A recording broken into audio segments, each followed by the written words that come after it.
Hey Mia, get in here. Read this advertisement for my new shoe store, Ian's Feet. Ian's Feet, y'all. We got cheap shoes. Come get them. No, Ian, you have to say, come indulge in the latest shoe craze at Ian's Feet. Oh, that sounds a lot better. Doesn't it? No wonder you do what you do. It's the Ian Hairston Show. Ian Hairston Show. Entertainment on the go. For everyone you know. It's the Ian Hairston Show.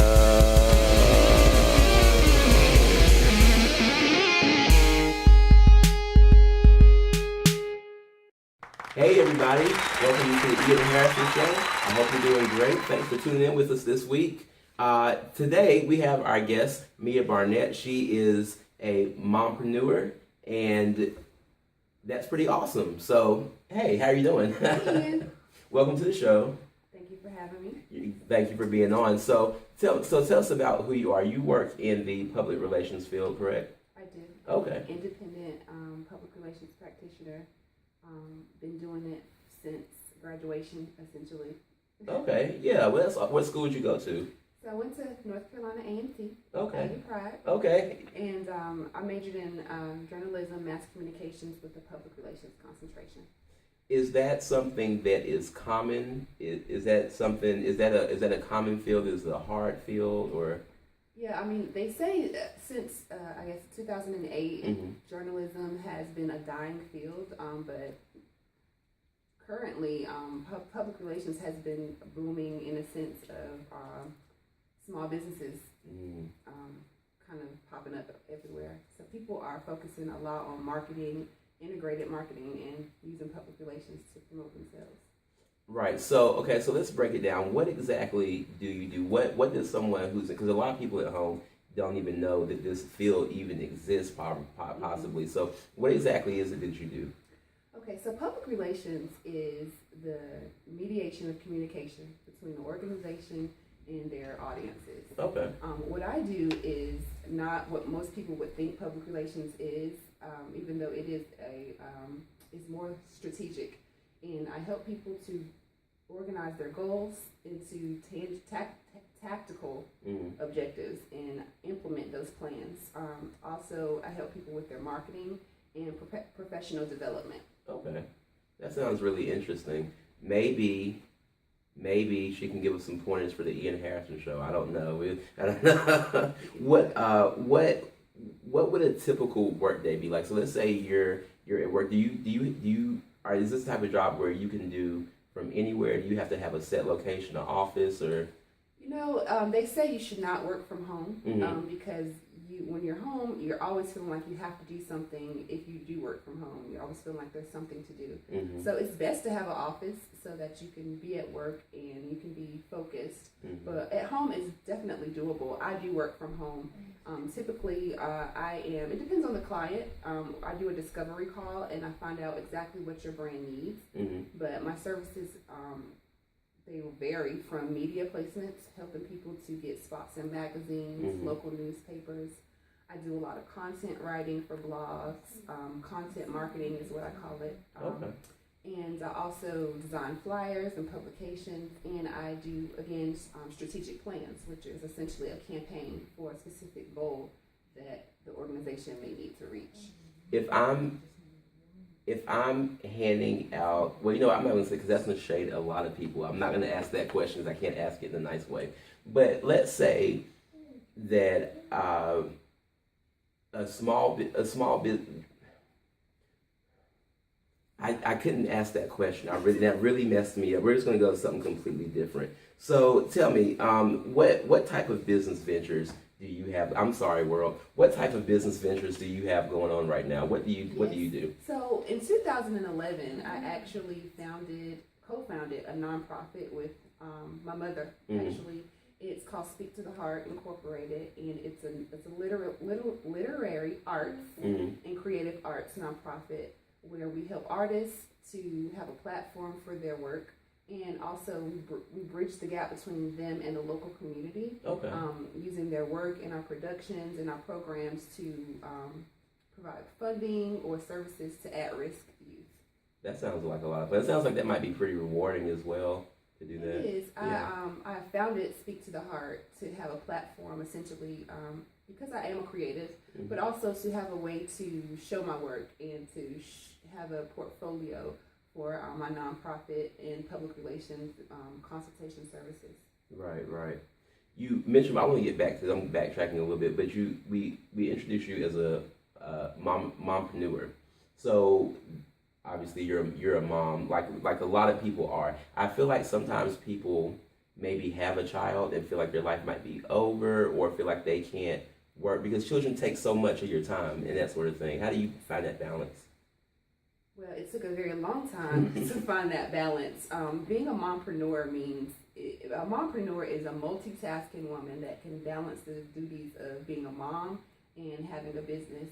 And really, the balance comes in knowing that this is going to be a slow but productive race. And you're going to have to schedule your time the same way you schedule time with having a newborn baby. You're going to have to schedule time for your business. You're going to have to be strategic and organized and have time sheets and clock in and clock out. You're going to have self-discipline and just know that it's no rush, and always put your children first so that it's not stressful when you're working on your work. Right. Well, that still sounds like a lot. I'm just picturing, like, you're waking up at 7 in the morning and you're getting kids off to school, and then you have to work, and then there's homework after. I don't have any kids, so yeah. I mean, you have to have a schedule. You have to know exactly. You have to prioritize. You have to know what needs to be done so you don't get sidetracked. Right. And you have to have an intention every day, and don't overwhelm yourself. Right. You have to just make maybe three small to medium goals every day. And so it can be done. It's just baby steps. Gotcha. Well, I tell you what, I'm having a lot of fun talking to you, but it's time. I'm thinking it's time for a little session right now. So we're gonna take a little break. We're gonna come back. We're gonna play some games with Mia, and it'll be a lot of fun.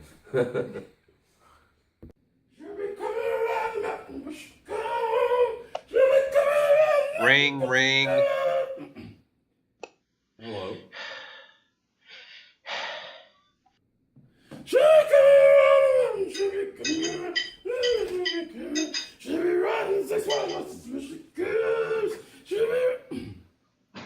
Hello. Hey, big guy. Hello, who's this? Is this Ian? Yeah, this is Ian. I'm your biggest fan. Oh, well, it's so cool. I'm glad you're a fan. Thanks for watching. You're welcome. Oh, wow. Well, what's your favorite part? You're my favorite part. That's very sweet of you. Well, thanks for watching. I'm really glad you enjoyed the show. Hey, maybe I could come on sometime. Sure, I'm always looking for guests.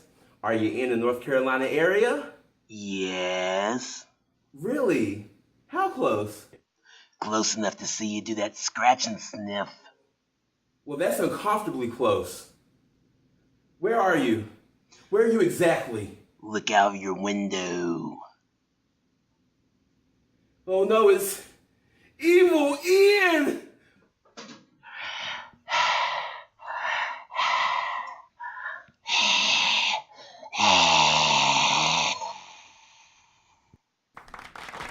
Hey, welcome back. Now that the session's over, it's time for a little recess. So we're gonna play a game with our guest here, Mia, and it's called Spin It. We're gonna give her some scenarios, and we're gonna have her spin those scenarios and see how that works out. So the first scenario is, let's say that I am driving. I'm a parent. I have my 3 and 4-year-old not in car seats in the back of my car. They're just jumping all around. Everybody has seen that.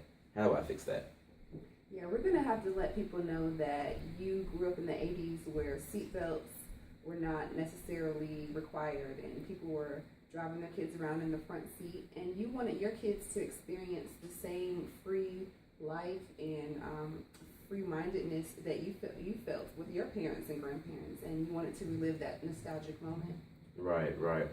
And let's say that I'm an actor and I am in a play, and I have discovered something about my character I don't like, and now I want to change that character and have the program change 2 days before the show goes up.